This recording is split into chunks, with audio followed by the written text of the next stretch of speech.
Hello everyone, good morning. তো দেখো, সকাল সকাল এখন বাজে প্রায় ওই 10টার মতো, মানে এখন ওই সকালই বলতে পারো। তো সকাল সকাল গুনগুনের পাপা, গুনগুনের জেঠু, তারপর গুনগুনের কাকু ওরা না নেমে পড়েছে মাছ ধরার জন্য। দেখো কি অবস্থা, জল একেই তো ঠান্ডা, তার মধ্যে পুকুরের জল। আর দেখো এত পানা কচুরি হয়েছে না, তো এইখানেই মানে মাছ আছে। এই যে মশারিটা দেখতে পাচ্ছ, এটা গাইস, এটা আমার বিয়ের মশারি। আমার ভীষণ কষ্ট হচ্ছে, বাট মশারিটা ছিঁড়ে যাওয়ার কারণে ওদেরকে মাছ ধরার জন্য আমি না গিফট করেছি।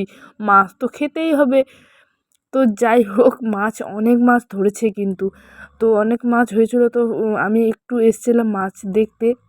আর গুনগুনও এসেছিলো। আর গুনগুন না, এই যে ওর পাপা যে এখানে নামছে, ও ওই পুকুরটাতে নামার জন্য এত ব্যস্ত হয়েছিল কি বলবো। তো তারপর সারাদিনে আর সেরকম করে কোনো ব্লগ হয়নি। এই যে এখন সন্ধ্যা সন্ধ্যা হয়নি, ওই যে বাইরে দেখতেও পাচ্ছ তোমরা, সন্ধ্যা সন্ধ্যা এখন হয়নি। তো আমি ভাবলাম যে একটু চা করি, মাথাটা না কেমন ধরেছে। তো সারাদিনে কোনো ব্লগ হয়নি। গুনগুনকে একটু সেন্টারে নিয়ে গেছিলাম, তো সেই কারণে আমি ব্লগ করিনি। তো এই আর কি, ওখানে কী বলে আয়রন সিরাপ দিয়ে দেওয়া হয়েছিল গুনগুনকে, তো সেটাই আনতে গেছিলাম সেন্টারে।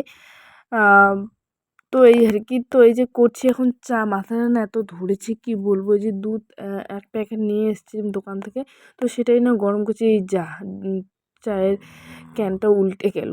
তো তারপর আমি এই যে চায়ের জন্য জল দিয়ে দিলাম 1 গ্লাস। তো চা করব, অল্পই করব, 1 গ্লাসেরও কম চা দিয়েছি। তো দেখো, আমরা বাঙালি বস ছেড়ে তো আমাদের নিতেই হবে। দেখো প্যাকেটটাতে একটুকু যাতে দুধ না থাকে, তো সেভাবে নিলাম। আর এই চা করতে করতে না, এই যে পাঁপড় ভাজা ছিল দুপুরের, তো সেগুলো আমি একটাই ছিল, তো ভাবলাম যে এটা খেয়েই নেই আমি। তো চাটা তো হচ্ছে, ওইদিকে হতে থাক ওটা, আর আমি এটা খাইয়ে। যে দেখো, দুধটা এখনও পর্যন্ত গরম হয়নি, জলটাই প্রায় গরম হয়ে আসলো।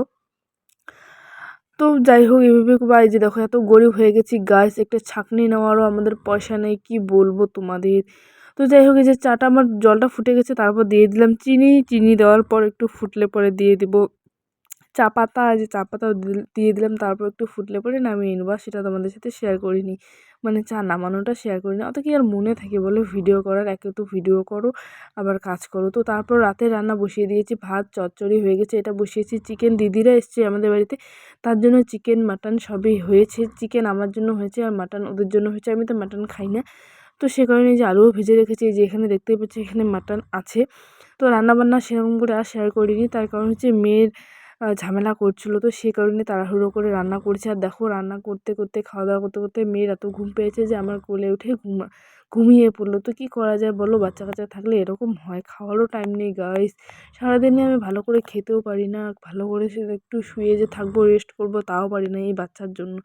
তো যাই হোক, গুনগুন না রাতে কীভাবে ঘুমায় দেখো। ওই যে ওর বাবা একদম মানে লেপ কম্বল মুড়ি দিয়ে আছে, ওই লেপ কম্বল বলতে লেপ আর ব্ল্যাঙ্কেট মুড়ি দিয়ে আছে। আর আমার তো এত ঠান্ডা লাগছিল, আমি রীতিমতো দেখো কীভাবে আছি সব, মানে গুনগুন এই যে এগুলোর উপরে শুয়ে আছে, তো আমিও এইভাবেই আছি, একদম গায়ে দিতে চায় না। কি করবো, এই মেয়েটাকে নিয়ে আমি পারি।